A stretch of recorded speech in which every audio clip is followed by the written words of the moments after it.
Get out the insurance cards, get out the copays. The office is open, my friends. Brought to you by drroto.com. It's override. So let's get to it. Bring the pain!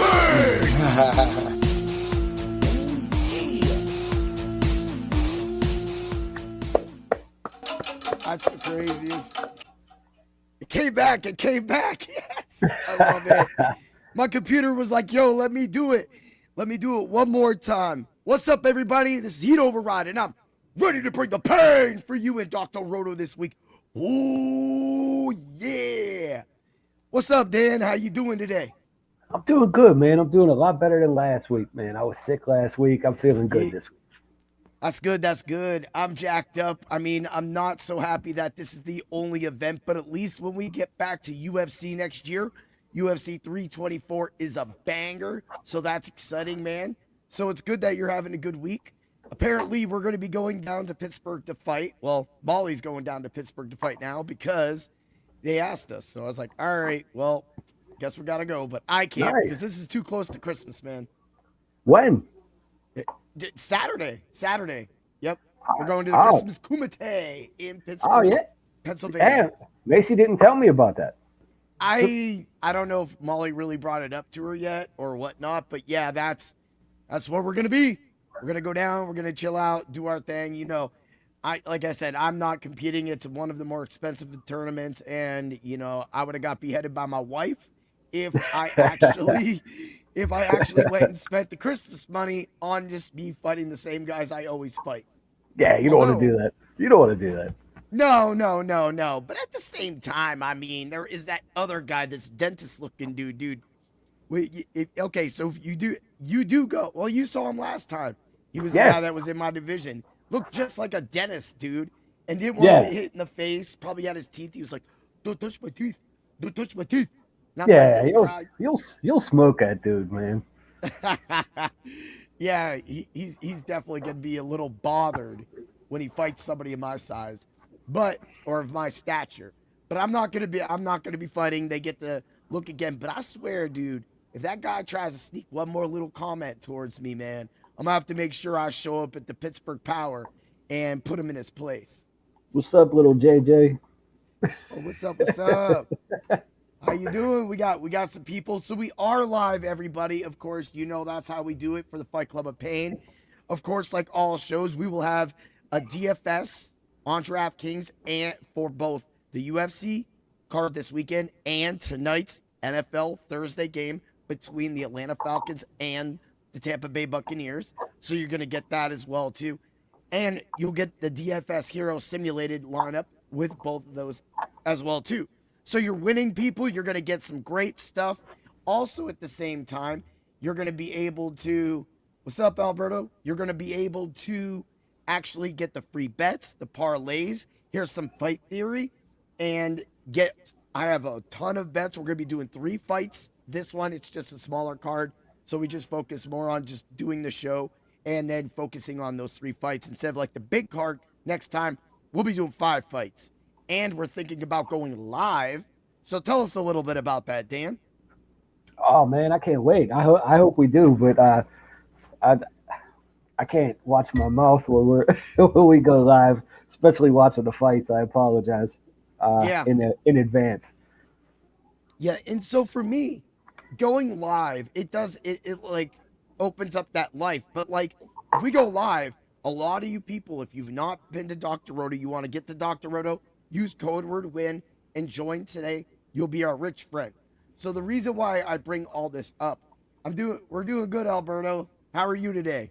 Yeah. So I bring this up because practically through a lot of the events, I keep putting in bets. So, and that happens in the subs only Discord. Now, when you get an event that we're going to go live, you know, more or so we'll be watching it. You'll just be watching us. We're not going to stream it. I mean, it's part of the Paramount anyway. So we're not going to do any of that, but you're just going to watch our reactions and you're going to get some of those bets. You're going to get some of the things that I talk about during the fights and what Dan may talk about as well too. And if he goes, hey, Heat Override, Rob, you're getting crazy again. And I'm going to go, oh, we'll see.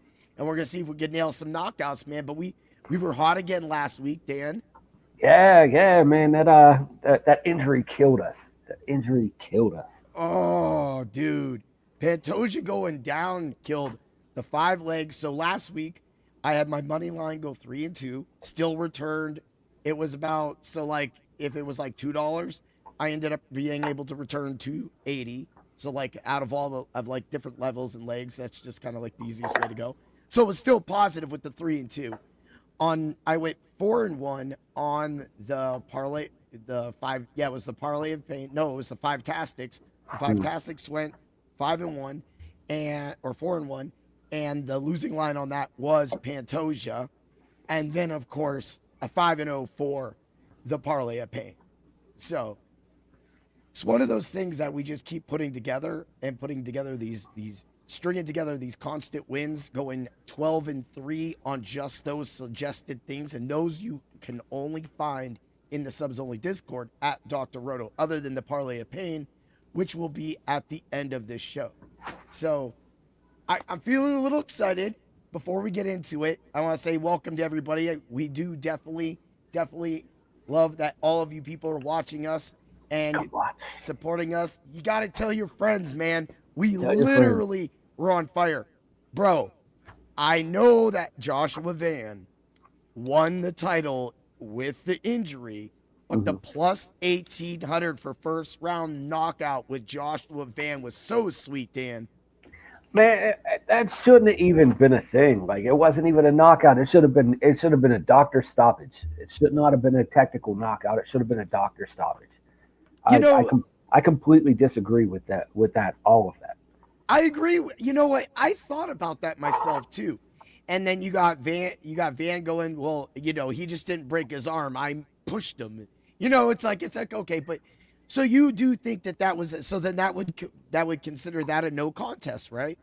No, a doctor stoppage. I mean, it can end a fight, like in another fighter's favor. Yeah. I mean, if you're too injured to compete, then the other guy wins. So you still get the win. You still get the win. So he still would have been champ. So, I mean, making a doctor stoppage, it wasn't a TKO. He didn't even land a punch. Yeah. And he got a lot of points on the DFS slates for that, but he didn't get that much in that win because, he didn't do any damage. And we're going to see a lot of damage, hopefully, in the main event for this week's card, Vegas 112. But, I mean, I love that. Tell us a little something you got coming next year as part of the show. Oh, man, yeah. I'm going to start doing the Soup Can of the Week segment. So that's going to be our old washed-up fighters that I either think is going to win or lose. So, and I'll tell everybody about it. And so that was an article we did have at Dr. Roto that was behind the paywall. That was my fault. It was my fault. Hey, he only got like 1 loss all year out of 10 or something like that. But we figured it would be something good to add to the show. Again, I like to progress the show every single year, not add too much, but try to add something. And that's where we go. More to give all of you an idea, the thought, the fight theory that comes behind it. Funny thing about that is on this card, we actually have one of your soup cans, Neil Magny. Yeah. And on the next card, we have Michael Johnson fighting. We do. We do. So, man, I love the old guys, man. The old guys that still bring it. Yeah. I mean, this week mine would have been Bobby Green. I mean, he could still be Bobby Green. I love Bobby King Green. That's my soup can of the week, and I think he wins by technical knockout, TKO. I think you're right too. That guy, I'm playing the under on that fight, and a lot of people are gonna actually this could be his chance to finally get back on the horse. He's practically being given a win, although if his chin isn't good from all those knockouts and everything that's been happened to him, all it takes is one shot from Lance Gibson, and we could be looking at a Dirt King or whatever you want to call him, because he's going to be on the ground. Matt King, we call him Matt King. I mean, the best part about him, man, he's been fighting the best in the division. Yeah, I got to take nothing from that. But he's also been getting knocked out cold, but he's been fighting the best in the division. Yeah, and you sometimes got to give him that, and even on this card too, you got Mezquizal Costa versus Morgan Charrier. That fight can be really good because both those guys know how to strike. They both get after it. Yeah. And Charrier has really been trying to step it up recently. So, he steps into this fight good. I love Costa.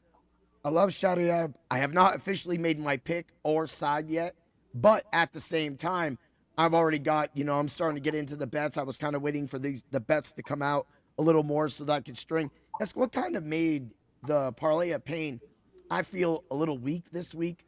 I'm still going to have the 5 legs. Everything looks good, but it doesn't add up to much because there wasn't a lot of numbers out when I did it, and I waited to today to do the parlay of pain, and I still didn't have anything out. So I was like, well, I better just pull it back and just give out something like this and move along so that we can do that, and you will get that at the end of the show. But, I mean, going towards last week and thinking about what happened to Volashvili, Petr Yan stepped up, and he just literally let Merab come at him, and he just snuck in what he could when he could. And it was the perfect game plan. He put on a boxing clinic. in that fight. Mm-hmm. And that just proves if you could stuff a takedown and outbox someone, you could be really good in mixed martial arts. That's correct. And it's funny is he was the first video we ever played. So I want to say that Jan was watching our show because he was inspired and he went in there and defeated the machine. So if you're watching Rob, or if you're watching Jan, congratulations, champion. You earned it. He deserves it, man. He put on a hell of a performance. Hell yeah. All right, I know why everybody's here. You're here to hear us get the 3 fights breakdowns. So this is what we got. I decided to grab a couple of the 3 fights that I thought would be the most fun to put together because, well, there wasn't really much. And I definitely wasn't going to be picking any of the heavyweight fights because those could become snooze fests. But what we do have is the first matchup of the night.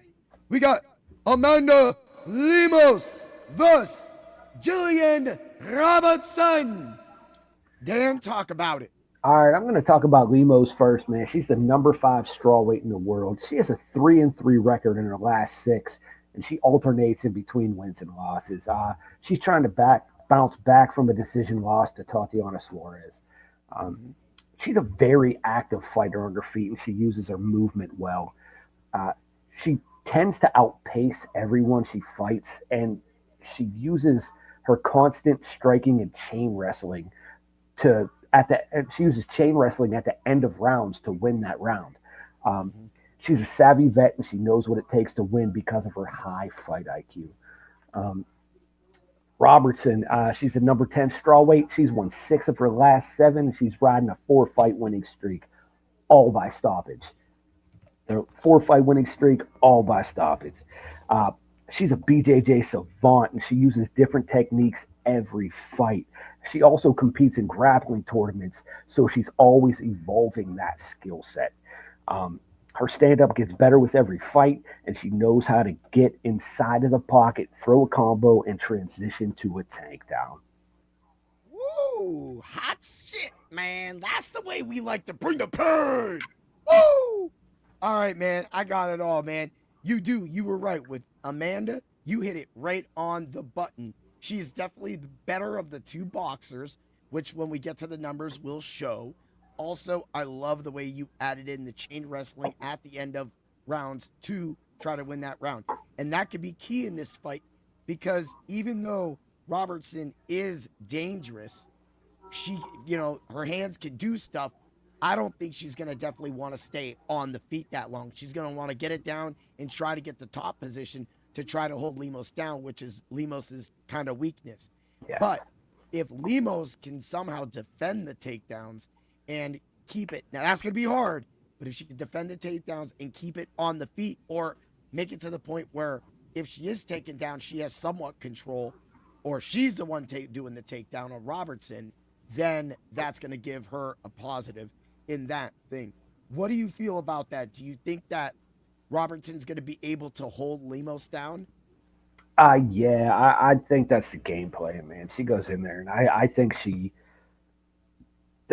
every fight starts on the feet. We know that, and she's been putting together her combinations very well at the beginning of rounds, just to get to the person and create that clinch.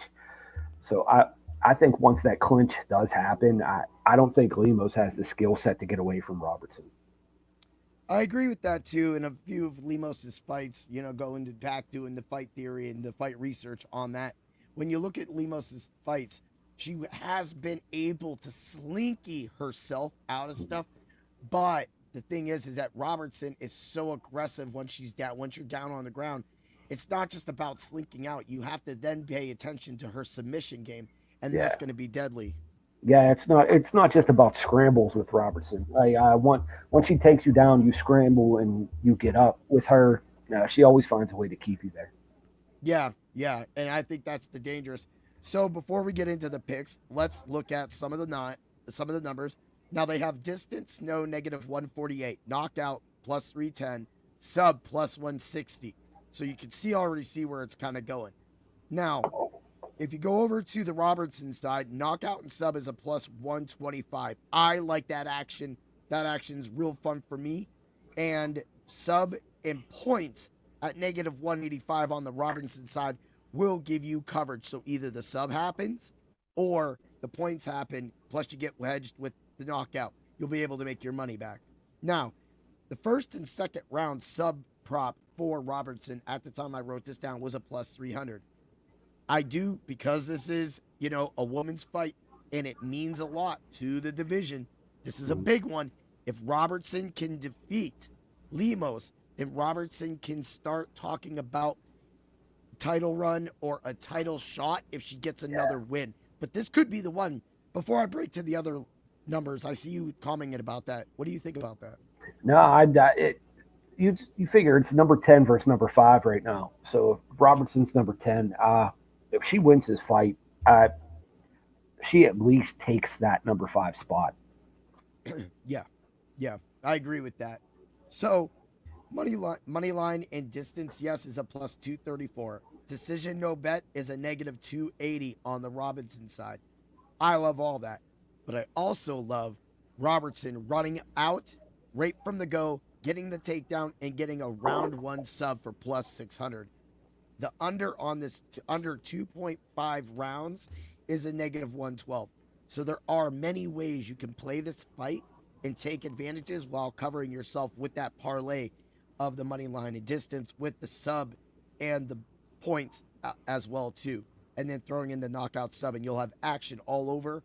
That's right there to make some money for the Robinson side. Let's head over to the Lemos side.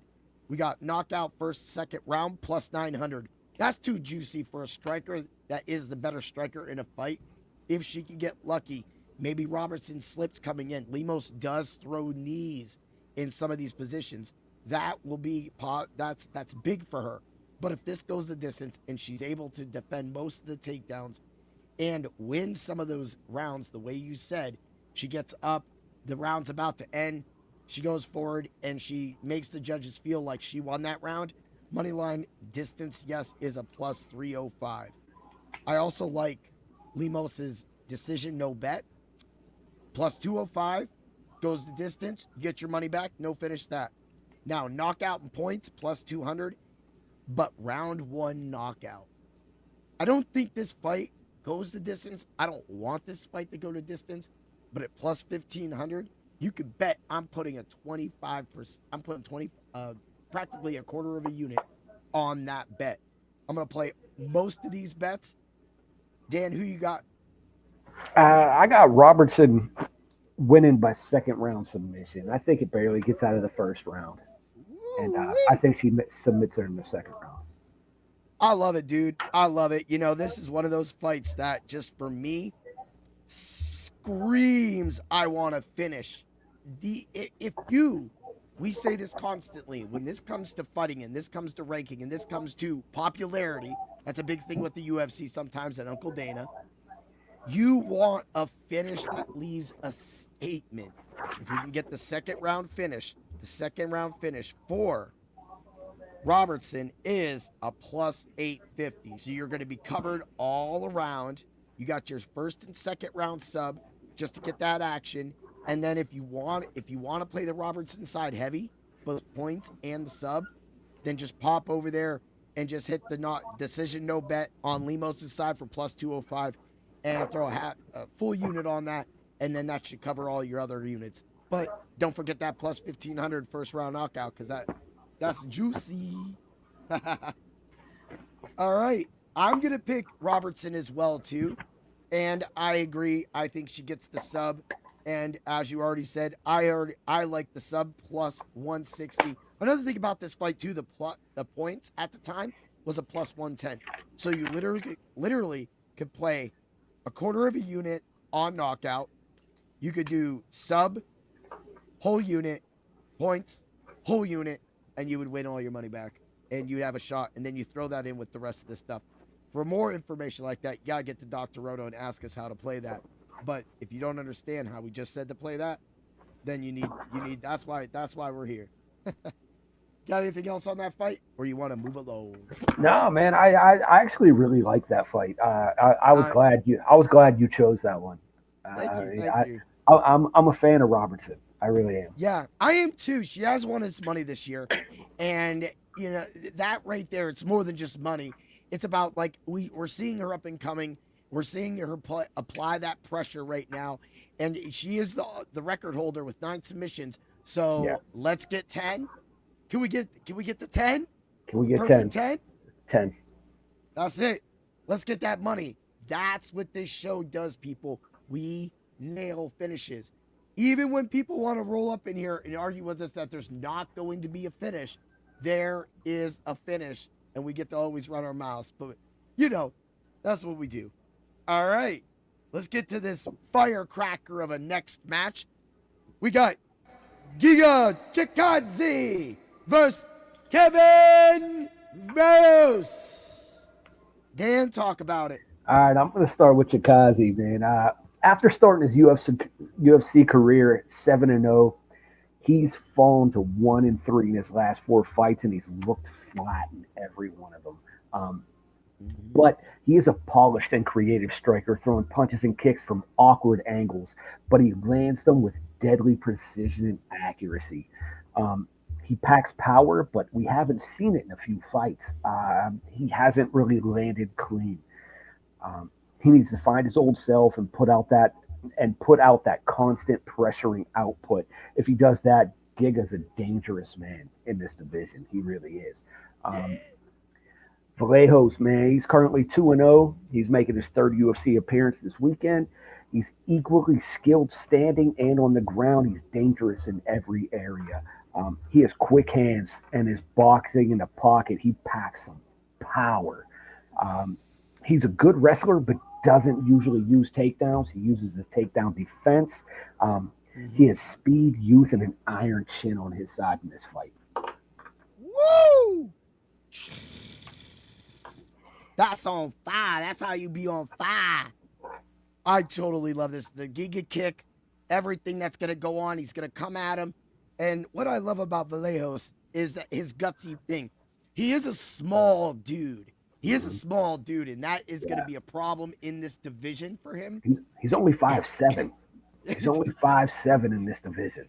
Yeah, and that's a problem. But the thing is that when he gets in there, he's so much faster, quickness. It's like that. It's like the racing games when you were a kid growing up. You had the fastest car, you had the car that had the acceleration, then you had the car that could grip the best. So it was up to you and what type of car you were. Speaking of which kind of car would you have taken in that race? Me, I am. You mean fighter or car? The car. The car. My video games. What kind of car would I pick? I always pick the middle one. I don't pick the best one, and I don't pick the worst one. I go right down the middle. Yeah, so that's usually the one that can turn really well. That's the middle guy. Yeah. You know, sometimes in games too, like the acceleration's nice when you come out the turns, you get back up to quick acceleration. But if of course, like this was part of F-Zero for the Super Nintendo when that came out. You know, you had the two guys, the big ones that could take damage. You had Blue Yeah. Falcon. So, you know, yeah, we got video games, people, man. They're all Oh sitting man, right I over used there. to I used to play Need for Speed too. Need for Speed Oh yeah. was my game back in the day. Yeah, it was. Yeah, it was. That was it. I still have the original Need for Speed for the 3DO. There was no music. But when I got that Need for Speed for the PlayStation and they added music, oh man. That was beautiful, man. That was beautiful. But we're sitting here in the middle of a fight. So as I was getting off, you know, Wells, I love like when there's a knockdown attempt, he's right on you. He's like Yeah. flies on shit. He's so fast, and that's what I was getting at in his transitions. And then, like you said, him not having to really use his wrestling, but he does use his wrestling. And we see that in his quick finishes, the ground and pound. He's able to get in position enough Yep. to make the ref feel that he needs to stop this fight. And sometimes you may not be hitting the guy as hard as you think you're hitting, but Yeah. if it looks like a knockout, it could be a knockout, and that could get him the win. So, Yeah, but I mean, with he's short, so Vallejos, like we said, he's only 5'7" in this division, and Chikaze, he loves to throw that front teep kick. mhm. Loves to throw that front kick, and he loves to throw that just out of the blue, the standing head kick. Boom. Yeah, isn't that the Giga kick? Yeah, and he throws that kick and might go over his head. Yeah. I've had that problem. I've had my blitz go over someone when I was taller than my opponent. So Yeah, like I mean, yeah, he might have to dial it back a little bit, but yep. both these guys are so dangerous, man. That's why I love this. So let's get into those numbers. Distance no is a negative 102. So the sport book is kind of really they're kind of torn on this fight, which this is one of those fights that will be able to take advantage. Knockout plus 130. I'm hitting it. I think if there's going to be something, both these guys possess knockout power, can get the knockout, can get a ground and pound on the ground, even with with Giga. Giga's got a great ground arsenal sub game as well too.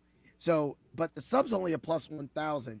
I do like to play that though. Sometimes I might throw I'll throw a quarter on it, man. A quarter is gonna win me 250 or something like that. Throw $1 and you'll get $11 back. That's not bad. Points is a negative 135. On the Giga side, we got decision no bet plus 250. Love it.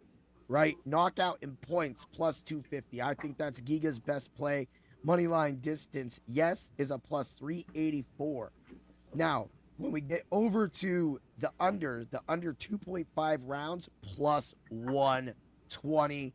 Wow. I'm hitting that with 2 units, man. That's crazy. Here's another thing.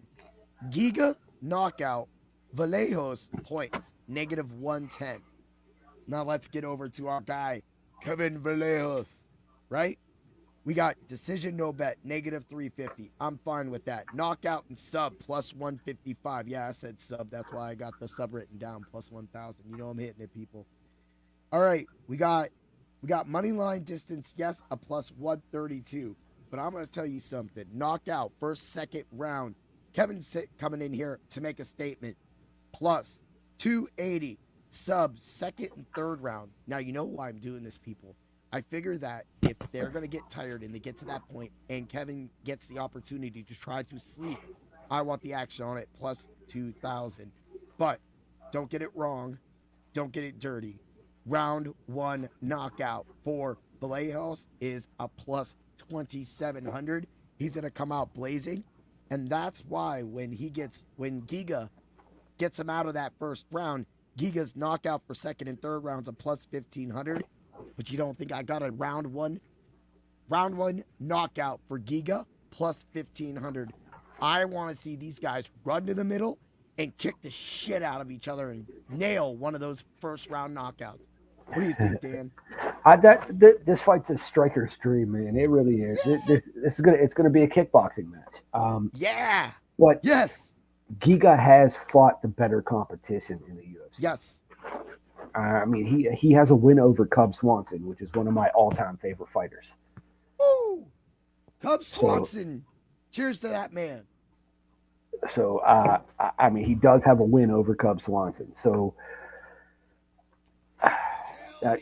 but that was on his 7-0 streak. Yeah. Right now, he's 1-3 in the last year and a half. So, depends on what Giga shows up. Who do you got winning? I think this goes the distance, man. I got Vallejos by decision. Vallejos by decision. We got your points already, plus 132. Like I said, I'm going to take Vallejos too. He's definitely got it done. He had me worried in his last fight, but I'm taking him. I do like Giga. That's why I have action on that. I got this. I got a little bit. Sometimes people, you gotta. That's what separates the UFC from the other sports. Yeah, you could play a touchdown, but there's the rest of the offense that has to make that touchdown happen. The touchdown can happen, and then whoop, yellow flag, offsides, or false start. Boom, no touchdown, then a sack. Now you're kicking a field goal, and your player doesn't get another opportunity the whole game. Or a catch that wasn't really a catch, and they take away the touchdown, like in the Steeler game. But I'm not complaining. I'm not complaining about it. I'm not complaining.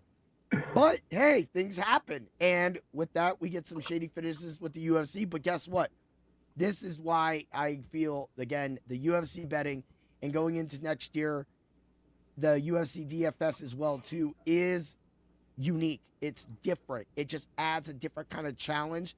Everything's more like a smaller slate, kind of like it's bigger than a showdown slate, but that's what it becomes, and that's the thing about it. And then of course DraftKings and their drafting, I love that 4-player best ball draft.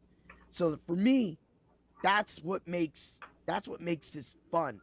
And being able to say I can play knockout first and second round with knockout in first round. And if I hit it, I hit all these different bets. And that just, to me, is more appealing because you can string those bets together. And that's what's made us profitable this year and also successful in giving picks to all the people that watch this show. Woo! That's what we do. I agree with everything you just said. Thanks, Dan. Hey, we do try. And everybody, man, comment.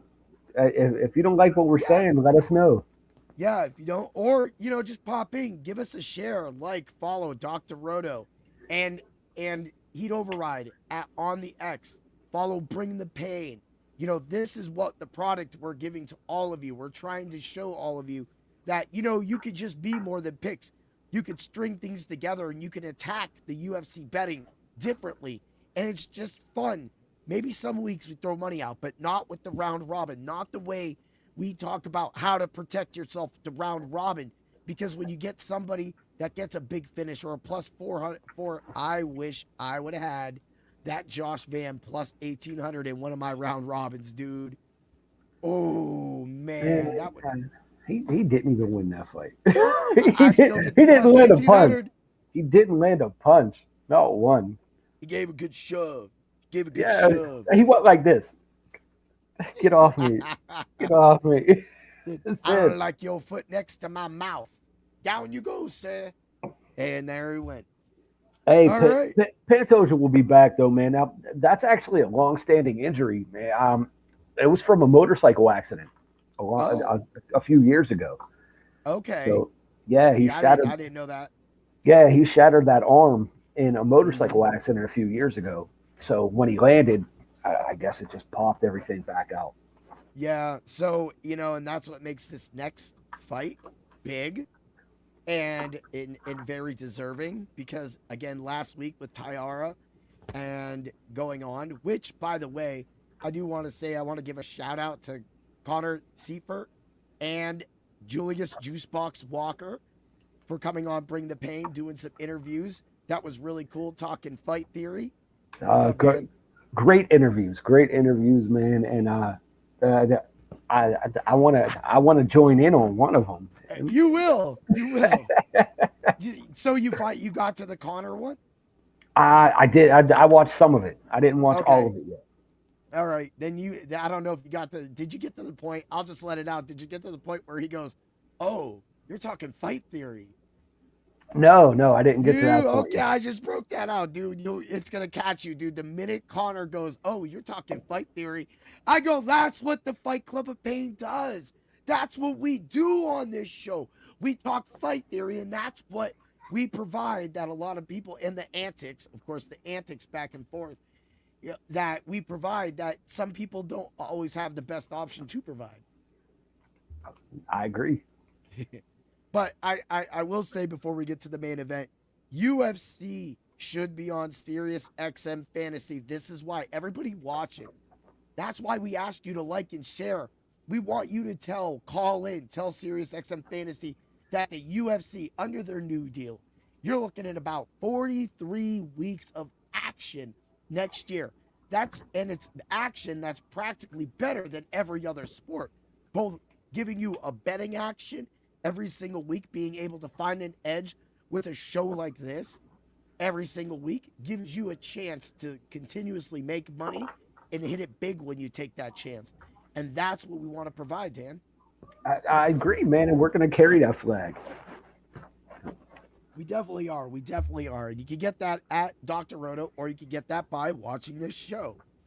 But, outside of that, I got to say, it was great to talk with Juicebox. It was great to talk with Connor and just being able to break down fights and talk about, a lot of that, the second part of that episode. Once you get past, when we start talking fight theory, then you're going to understand, you're going to be at home in that. And so, yes, you will be on, because I'm going to ask Juicebox, me and Juicebox, if you guys have not seen the actual episode, go to Heat Override on YouTube. You're watching this on YouTube, and you can watch the Juicebox. Get the version 2 one. That one's got me down because my new computer played a joke on me. I mean, the first one was still good, man. It was nice to just see. I dropped it to Ange at We Want Picks, and I don't know how much he was able to watch, but he had threw back. He goes, Juicebox seems like a nice guy, and he really is. But man, in that ring, he's such a killer. And being able to talk to Juicebox about his fight with Uran Salty Baldi, that is big. So you got to talk about that. Me and Juice were talking fight theory. What did you think about what would be Juicebox's keys to success against Uran? Keep the distance, use his range, because he has a long jab. Juicebox has a long jab. Use his range and kind of avoid the clinch with that man. Use your footwork. And use your footwork, use your range, and because he likes to, not Juicebox, the other guy, he likes to throw overhands. So try to dig in the pocket, and dig to the body. Bounce out of the pocket, use the jab, dig to the body. That's what I think. Yeah, and that's, if for everybody that has not seen that interview, again, go find that. This is what we want to provide for you from Dr. Roto in the Fight Club of Pain on Bring the Pain. We are really trying to bring in the best guests for interviews and to talk to them and to show you what they're like and to talk. I was surprised. Like, for me, I wouldn't have so much talked about the fight, but he did. But as Juicebox said, he feels he's going to be the stronger of the two. I agree with that. And I did bring up, of course, the clinch, because both of them love to clinch. And you brought up that he needs to stay away from the gorilla. I think that Julius can overpower him. We'll talk about that for a few seconds. Do you think that can happen? I think he can overpower him, but I think that he's not as polished as the other guy in the clinch, because that's where he comes from. He's more of a wrestler. Yeah. So I think Juice has better hands. Yes, he does. I really do. I think Juice needs to use his speed, because he has a big speed advantage also. Yeah. Yes, he does. I think he needs to use his speed, get in and out of the pocket, and I think he can knock him out if he stays on the feet. I think so too, man. And we already won money with and against Euron, the gorilla. Salty Vida. Salty Sadi Baldi. There we go. So for me, that's gonna be UFC 113, Fight Night 113, Vegas 113, of course. And that's I think Juice should be on the main card. If he's not in the main card, he should be ending the prelims because I think both both of these fighters do have a lot to give the UFC, but one of them's clearly going to be the better fighter, and I know that Juice is determined to win and to continue his UFC career. He is literally happy. When you get somebody that young, that motivated, that strong, with hands like that, with a smile on his face, it's like, and he's a genuinely nice guy. Yes, genuinely nice guy, and. Give him 2 to 3 more years in the UFC. Yeah, I think he'll be in the top 10.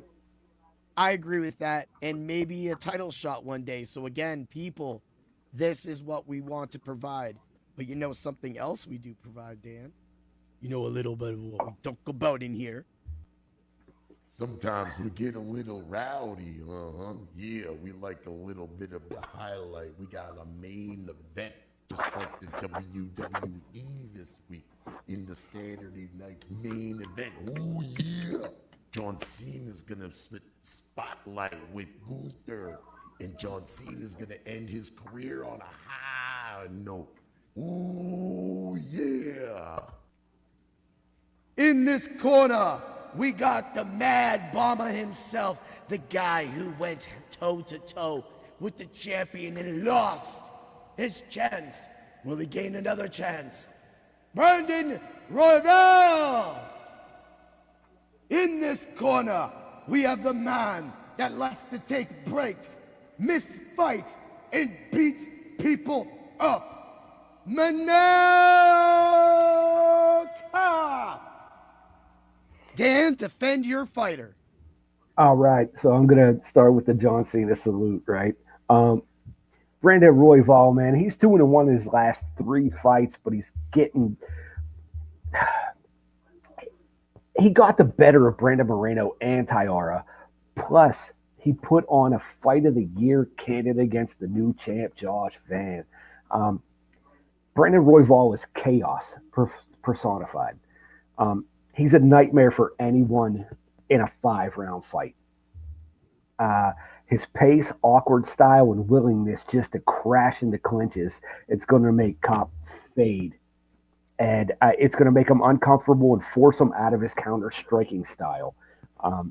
Once Royval drags him into scrambles and uses his BJJ black belt, grappling, and back-taking abilities, it'll be a long night for Kape.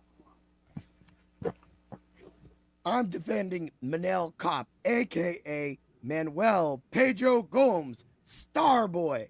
He was born in Luanda, Angola. He resides in Las Vegas, Nevada. But he's fighting out of Phuket, Thailand for the a.k.a. Thailand Fighting Crew. He is 22-7 of the 22 wins.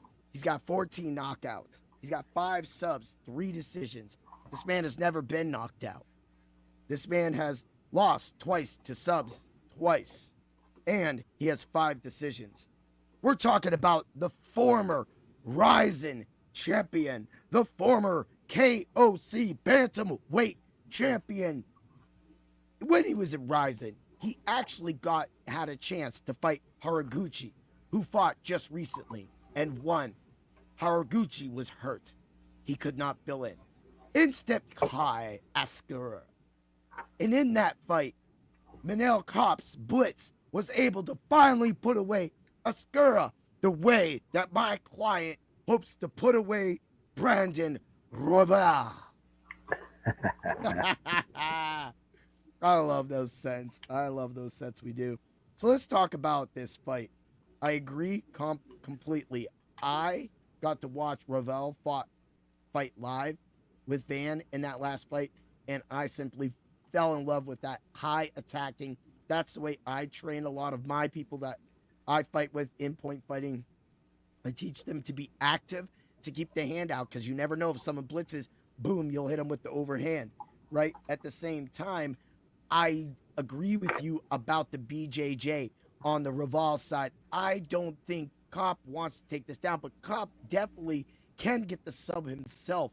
But both fighters I can see completely go away. I feel that Royval's going to come into this fight to slug or to outbox, and I think he will outvolume in a 5-round fight Kape in this, but Kape can definitely pick his choose and counter enough with the power that he might get the judges to lean his way. However, that makes both of these fighters and this fight dangerous. What do you feel, Dan? I agree with you, and I know you like Kape. I know. I'm on the fence about him. Yeah. He's a good fighter, but I think he relies way too much on his counter striking. He does not attack enough. Yeah. He does not use his offense enough. And I think with someone like Brandon Royval, you have to attack him. Yeah.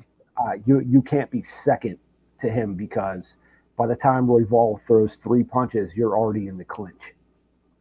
Yeah, I agree with that. Now, this is why this is big for the flyweight division.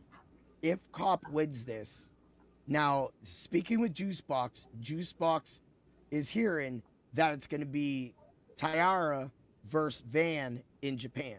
Now, which it should be. It should be. It should be. I think that fight happens. I think it makes complete sense, and I want to see it. If Kape goes out there and knocks out Royval in round 1, does he make that change?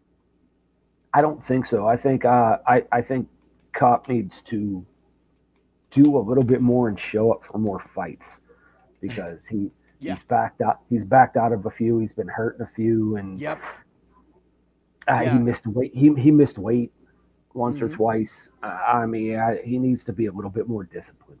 I was gonna say he needs to be more committed, especially when you get up near the belt region. You have to make sure that you go that extra mile, that you do that. Yeah. So, real quick, before I give the numbers, I want to make sure everybody gets their NFL lineup for tonight. It's a crazy one, but just hear me out. This is on DraftKings. Captain spot: Algier, Bijan Robinson, Bucky Irving, Mayfield, Cousins, Sills. I am not a Darnell Mooney dude, and I know that Pitts is active tonight, and I know Pitts is going to get a lot of work, but the third receiver out of that is Sills. He has 2 catches. When I said to play Sills catch prop in my article earlier today, 2 catches was a negative 178, 158, something like that. That was in my article that you could have got behind the paywall at Dr. Roto, Cobra Win. And so I wanted to get that out real quick so that we got that done, and then we're going to get into the numbers and then our picks. Also, I will give you the DFS lineup from DFS Hero. Use code word DOC. You get 20% off of your subscription. So we're going to make sure we get this out the way. So while everybody's watching us and get ready for the DFS Hero lineup, get ready for my UFC Vegas 112 lineup, you have this action for the NFL to win you money tonight so that you can put that money on Saturday. So let's get to it. We got the game right here. Boom. It's pulling up. This is what we do. We really do care to win all of you money. Robinson is your captain. Mayfield, Irving, Drummond. So they're just picking wild receivers, but they did get Pitts and they did pick Algier. So the only difference between not playing Kirk Cousins, they went with Pitts, but they had to go to Drummond, where I paid up for Sills. So they're taking a chance on the 4th receiver and I wouldn't play it, but hey, that's it. You get 2 lineups, practically 2 people different out of that 4, with Bijan as the captain. Of course, Bijan is more attractive than Algier, but the Algier is why, as captain, was allowed me to get the other the salary for all the other players, and that's probably why they had to go for somebody like Drummond. Drummond. Who's that? This is like a basketball player. Did they just get Drummond off the court? Like, what are they doing, bro? This guy. This is why when it comes to UFC, you look at what we say, you listen to what we say, and you play what we do. And you go to the subs only Discord and you play those lineups because you will make money. However, sometimes, especially with this card, with how many people have flipped in and flipped out, the simulator is going to be off. If and they have to be updated, they will be updated. But a lot of people sometimes fail on that. They get their lineups in and then they don't change them, or they get lost, and then it's too late. So definitely going to get that working. All right, let's get to it. Let's get to the numbers. Distance, no, -168. Knockout, +110. Love it. Sub, +460. That's worth a half unit if you want to get froggy, people. Of course, we're talking about Brandon Royval versus Manel Kape. On the Royval side, decision no bet, +260. Love it. I love that play right there. Distance, yes, money line, +456. I am on that. If you only play 2 bets on the Royval side, make it those 2 bets. And no matter what way he wins, you will win money. I had somebody in my stream on Tuesday say, how do we make money, Heat Override? How can you make us money, Heat Override? I said, listen to the Fight Club of Pain. I will toot it for 1 second. I've been good this whole episode, especially after all the other stuff and numbers we did, that if you want to win money, you play with this show. This is one of the best UFC, one of the best DFS, one of the best informational podcasts in the entire sports industry. And you can take that to the bank. Go check the numbers. Go back to check. We are literally like 1,000 units. Say it with your chest. We are the best. We are the best. We are the best. Say it with your chest. Say it with your chest. Yeah. Well, I will say this. There's not a lot of services like drroto that offer this and do what we do. And again, I'm an active fighter, people. I'm not giving you bullshit. I'm not telling you to play a knockout if I don't think I can't see a knockout. And so that's I'm a retired fighter. and a retired wrestler. So that allows us to go into the fight theory. All right.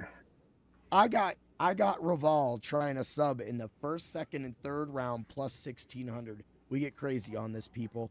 Knockout. Royval keeps catching Kape. Kape's getting it in, and all of a sudden, out of nowhere, knockout. +3,500. You know I could not turn away a +3,500. I'm like, you know what? I'm going to throw a unit on it. I don't give a shit, right? Like, you throw $5 down on that, you're winning like $250. Throw $1. You're winning $36 if Royval can finish Kape in the third, fourth, and fifth round. Let's get over to the under 3.5 rounds. Love it. I keep saying 3, right? 3 +102. Definitely love that.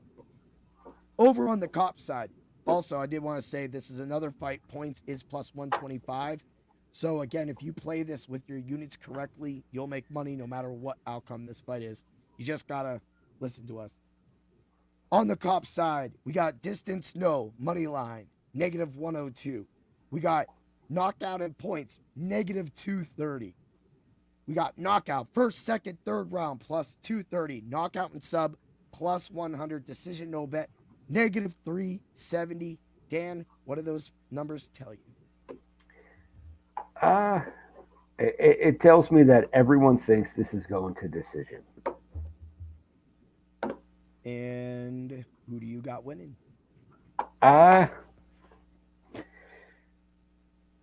So Brandon Royval, man,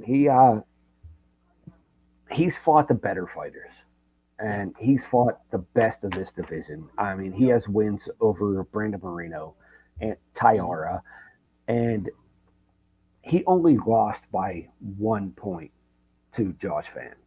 Yep. 1 point. I think if he doesn't get taken down at the end, which was a slip, that he wins that fight. I think I thought he won the fight until that takedown. Yep, because it was all about that action at the end of the fight. Yeah, I thought he won that fight until that takedown. I don't see a path to victory for Kape. I think Brendan Royval wins by decision. Woo! So you agree with that?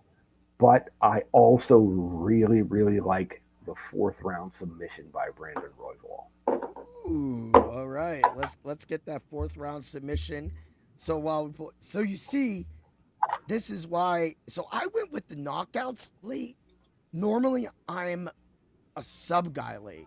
If you look at some of the way that I do my stuff, that's how I kind of always do it. I figure by the time you're gassed, it's easier to get a quick tap, but it's also easier to get a quick knockout as well too. So for me with this fight, I thought that Royval his motor, if Kape starts gassing because he misses fights all the time, then if Royval takes us a distance, he's gonna start tagging him. All it takes is one of those down the pipe because he's gonna be the more active of the fighters.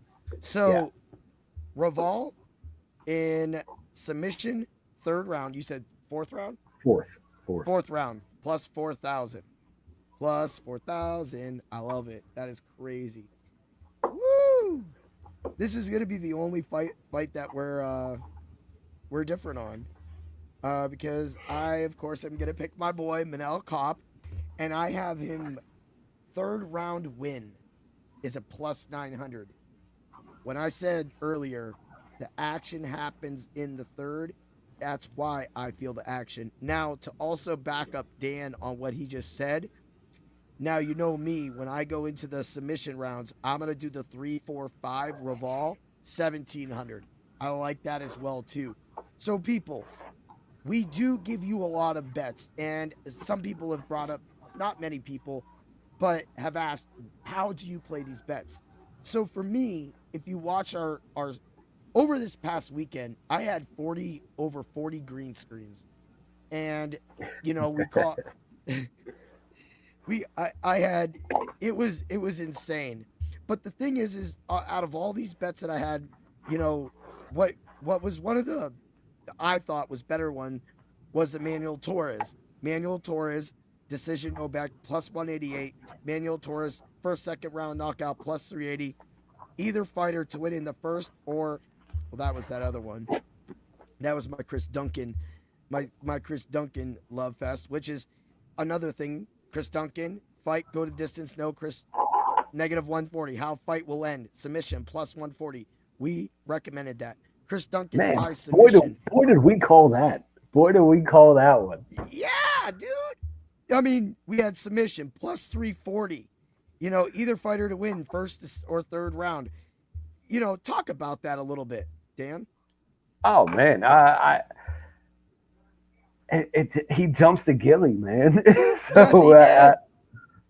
jumps the gilly. And that's exactly what I said when I broke down that fight. Yeah. So, That was your pick, too. Yeah, and when it happened, I texted you. I was like, "What the?" I was like, I called that shit straight down the middle. I like Chris. I've talked to him about doing the podcast, so maybe we can get Chris the Pablo Duncan on. If any of you, that'd be awesome, Chris, dude. I would love to have Chris. He's just like me, Gutty. He's just like you, Gutty. That guy that wants to get in there, bring the pain, and do it. And Terrence has actually talked to me on the X a few times. I brought that up with Juice. And he's a really cool dude. But, sometimes being a cool dude, get your ass waxed in the ring. And he was not ready for that gilly. He wasn't. He wasn't ready for the stand-up either. He got beat up. Yeah, that was the thing was he was getting hit. He was going. I was like, I kept seeing that head get lower. And then they did that roll. I was like, it's over. And there it was. So that's exactly what we're saying is when you play these bets and we say to play these bets and you see us hit, all that, the parlay, the bets, everything, and it all comes together. This is something you can't do in any other sport, and that is why SiriusXM Fantasy is wrong by not talking UFC. If I'm the guy, if you're the guy, Dan, if we're going to make a statement for this, not having UFC. Now, I'm not going to argue for the racing. I'm not going to argue for the golf. That's all for you guys to do those sports, right? We're talking UFC, and we're going to back the UFC that they need to include this. Bets like this, product like this should not be ignored. The fact you ignore it only shows that that's what you truly are. Yeah. Ignorant. And even last weekend proved that this is the hardest sport to even predict because of the injury to Pantoja. Yep. No one could have predicted it. Yep. No one could have predicted that. He landed 6 crisp shots, threw a head kick, and then fell over and broke his arm. Yeah, and there was some really fast exchanges, and so for me, that's why when you watch this show, you get a plus 1800. Yeah, we were thinking that Van gets a first round knockout. We didn't know it was gonna fly like that, but if you don't listen, if you don't have the action on that bet, then you lost that bet, and you didn't get as good of a bet because that was literally the type of best. The only thing that could have got that was under the 2 minutes or whatever it would have been within the first minute, within the second minute, knockout. And guess what? It was just easier to do first round knockout plus 1800. But that's what we do. That's what we give. So and that Brandon Moreno fight, man, that was a bad stoppage. Stoppage.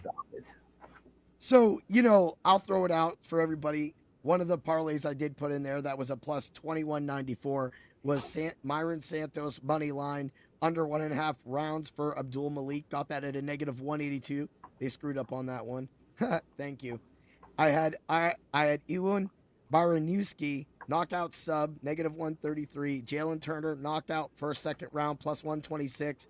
And then fight will not go to distance. Nazim Sadikov versus Farazam, which also Farazam money line, which we did give out on this show, and no distance was a plus 301.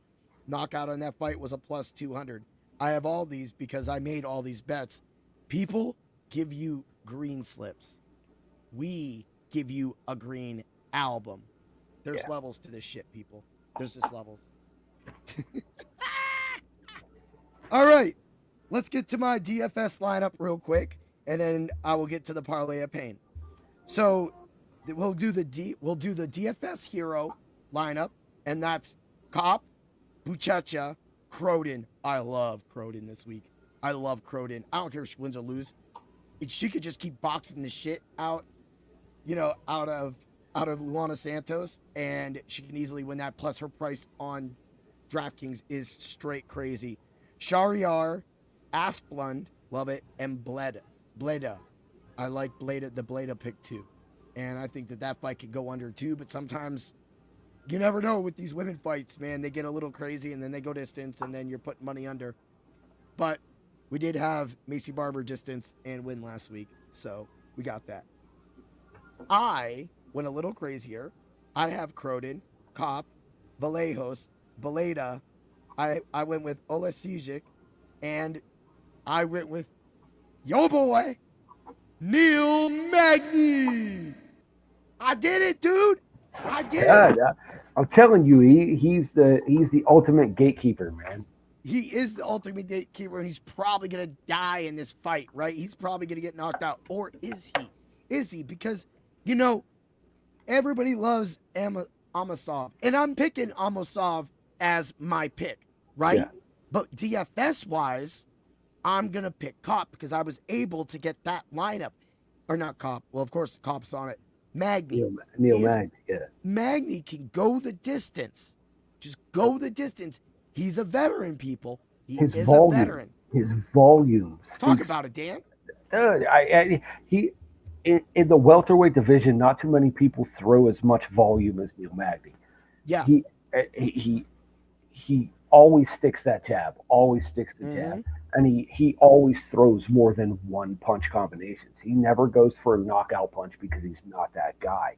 He throws in combinations and he lands in combinations. So he's a good pick. He's a good pick for that DFS lineup. Yeah, thank you. And a lot of people don't think that he can win this fight. But then again, everybody thought he couldn't win his last fight, and he did. So that being said, that's what being a vet sometimes helps. When I fight one, like the 6'5" guy I fought, he was a green belt, right? So, but he didn't really know how to use his legs. Being 6'5", he would have been able to keep me awake. But even with that, even with the dashes that he did, even with the, because he hit me in my face a lot.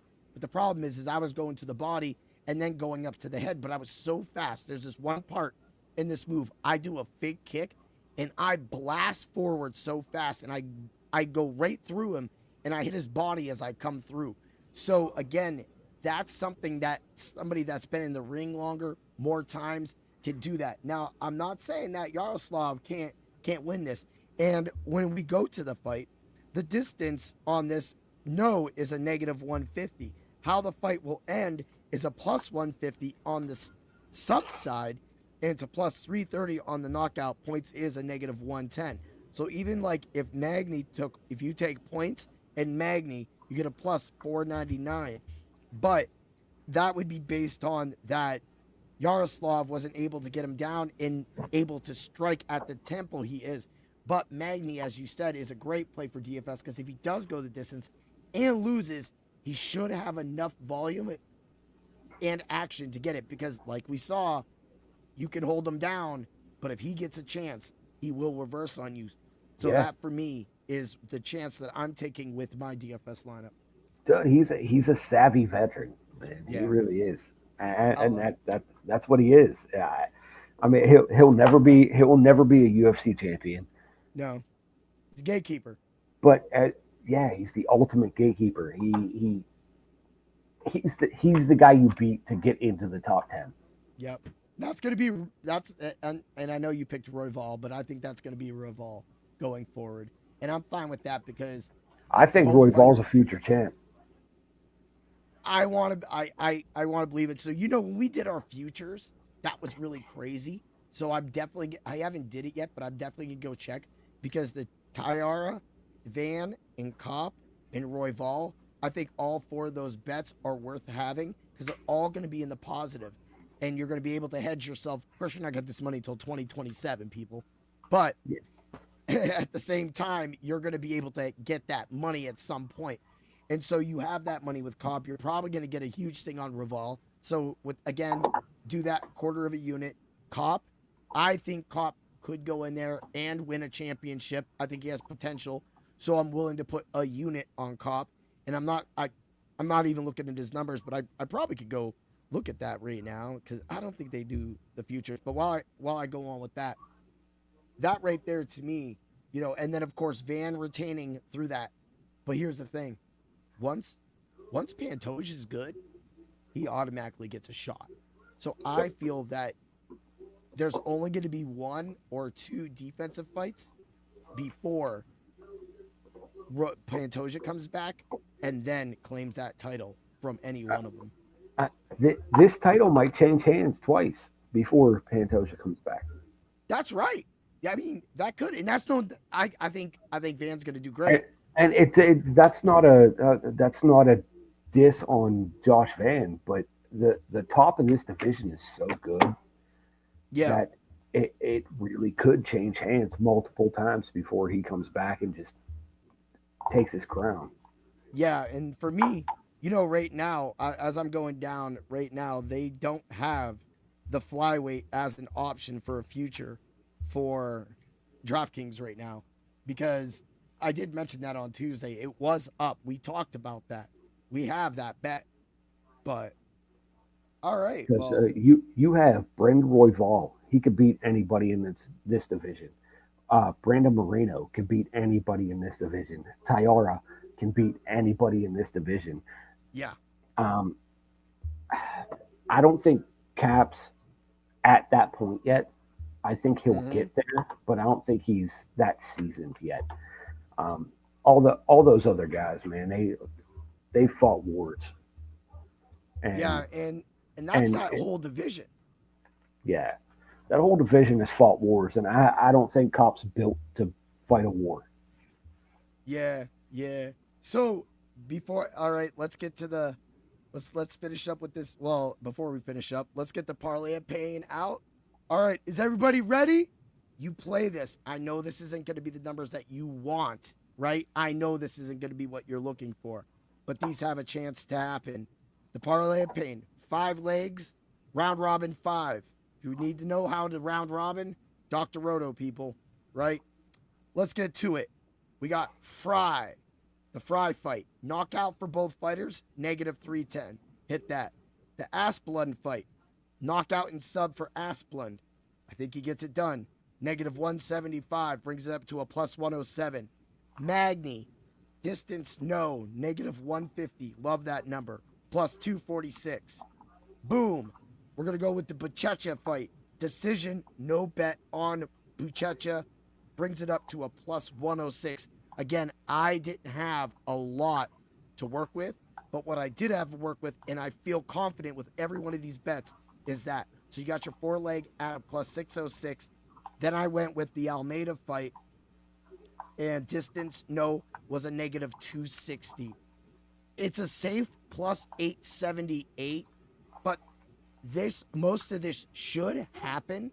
That should be able to cover everything for all of you and make all of you a lot of money. If you play this parlay of pain, and even if 4 lines hit, you're probably still going to hit a lot of that money back. And I'm talking about people when I do my first level parlay of pains and things like that, and I throw down the quarter bets on all of it just to hit it out and go before I increase it out.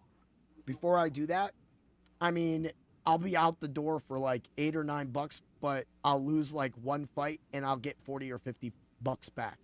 So people, if you want to learn how to make money, that's how you make money, but it does cost a little more. And you had brought that up to me earlier this week, Dan.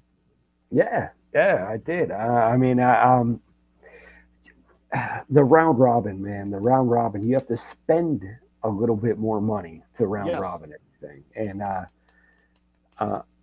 but if you spend that money and you hit on 4 out of 5 of the legs, you still get paid for those 4 out of 5 legs. That's right. And the 3 out of 5, that even what we were talking about last week worked. And then, I did the decision no bet round robin, which was really fun. I did that on 3. I did it for the first 3 fights. And the Macy Barber was the one that got voided. But unlike most, so what happened was they still got paid the 386. So I literally got the void bet. So that's how you just take advantage sometimes. They miss it, and they're not keen to the UFC because they're always paying attention to the NBA at this point right now, and you kind of catch them with their pants down, and NHL and all that stuff. So again, that's another thing we teach you here. We teach you how to find the bets that make you extra money. So yeah. Man, this is going to be great. So before we get out of here, I do want to do a small preview of, because I know football started, so whatever. Football's, you ain't going to make no money on that. Just bet with us and you'll make money. And so let's get to the UFC right here. And this is what I want to do. I want to look at, and this is going to be one we will go live. We're not talking, I don't know about the whole, Dan's trying to do the whole event, but I'm trying to do the last 2 fights, which are crazy. So, of course, we got Justin Gaethje versus Patty Pimblett, Kayla Harrison versus Amanda Nunes, Sean O'Malley versus Song Yadong, Waldo Cortez Acosta versus Derek Lewis, and Arnold Allen versus Gene Silva.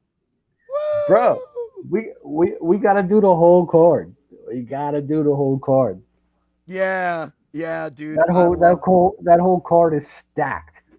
Michael Johnson versus Alexander Hernandez won us money. Wow, Nikita Krylov, Bukakis, Umar. The whole main card is stacked. Dude, Umar Nurmagomedov versus Davison Figueiredo. Timmy Gauthier. How was that a prelim? Yeah! That's crazy.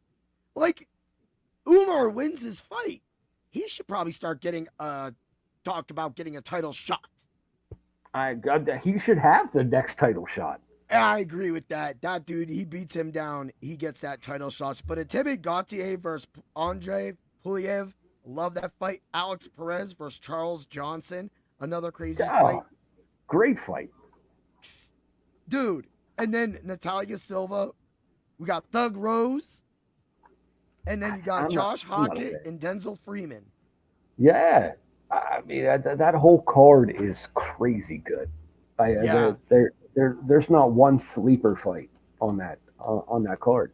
And it's free. It's going to be free on Paramount. You're going to get all of your information on how to win from your guys, the UFC Sheriffs, the only UFC Sheriffs, the Fight Club of Pain. That's what we do, man. Dan, another. And then you can watch it with us, right? Yes. Then you can watch it with us. Yeah, we'll figure something out. I'll have to create a graphic that does like a break. They might already have one here. They got a bunch of graphics right here. Got thumbnails. We could do some stuff like that and just do. We'll just call timeout. Like, oh, hold on, I gotta pee. We'll just do like little videos. That'll be funny, man. I love it, dude. It's gonna be fun. Got anything else out before we get out of here, brother? No, man, I can't wait till next week on our yearly wrap up. Yeah. Our first year wrap up. Year in review. We're going to do that. So next week we will be live for the year in review, people. We'll talk about, I guess I'll break out all of my cards, all of my little sheets that I keep. And I got all my notebooks in front of me, man. I'll just flip through. Through. See, I knew I should have did that. I said I should get a notebook, put all the fighters in it, and then here I am, sheets. Oh man, I got notebooks. Just That's all full. That's a fighter fan right there, people. That's what you get when you come to the Fight Club of Pain. I want to thank you for coming on again, as always, Dan. I know that this is crazy and it's fun. We'll also have to review your first year as a podcaster. Oh man, I enjoy being your sidekick, bro. It is so fun. The things that we are able to do for all the people. We do this out of love, people. We just ask, give us a like, give us a share. That's the only way we're going to make money doing this stuff. But we also make money from the bets, and we hope that all of you make enough money from the bets so that you can become our rich friend, man, because we have the right cure for any fantasy need. Yeah, and just wait. After January, the beard will be gone. Oh, he's going back, and after January, I get another year of claiming back-to-back championships. But all right, everybody, have a great day, and always remember to bring the pain. Ooh, yeah. So let's get to it. Bring the pain. Stopping by the office. Get your fantasy prescription by subscribing to the channel and checking out drroto.com.